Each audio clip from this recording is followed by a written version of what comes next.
சேலம் மாவட்டத்தில் வீட்டில் தனியாக இருந்த 14 வயது சிறுமிக்கு பக்கத்து வீட்டு சதீஷ் பாலியல் சீண்டல் கொடுத்த சம்பவம் அச்சத்தை ஏற்படுத்தியுள்ளது.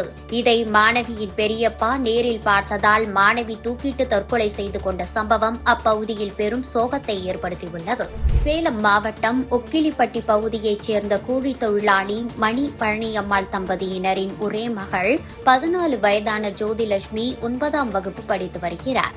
இந்த நிலையில் அதே பகுதியைச் சேர்ந்த பக்கத்து வீட்டுக்காரர் 32 வயதான சதீஷ் தனியார் நிதி நிறுவனத்தில் பணிபுரிந்து வருகிறார். இவருக்கு திருமணமாகி மனைவி கீர்த்தி மற்றும் 2 மகன்கள் உள்ளனர். இந்த நிலையில் மாணவியின் பெற்றோர்கள் கூலி வேலைக்கு சென்றதால் வீட்டில் தனியாக இருந்த மாணவியிடம் சதீஷ் பாலியல் சீண்டலில் ஈடுபட்டுள்ளார்.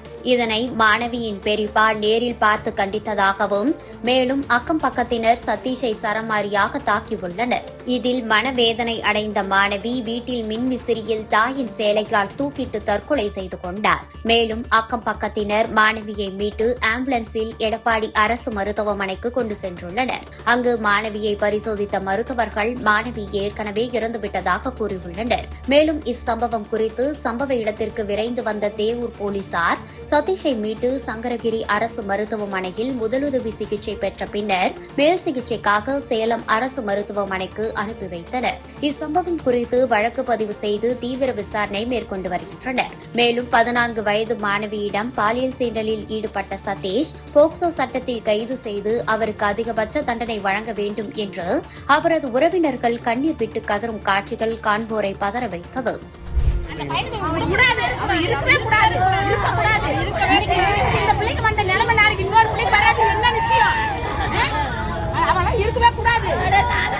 ஒன்பதாம் வகுப்பு பயிலும் பள்ளி மாணவி பாலியல் சீண்டல் காரணமாக தூக்கிட்டு தற்கொலை செய்து கொண்ட சம்பவம் அப்பகுதியில் பெரும் சோகத்தை ஏற்படுத்தியுள்ளது.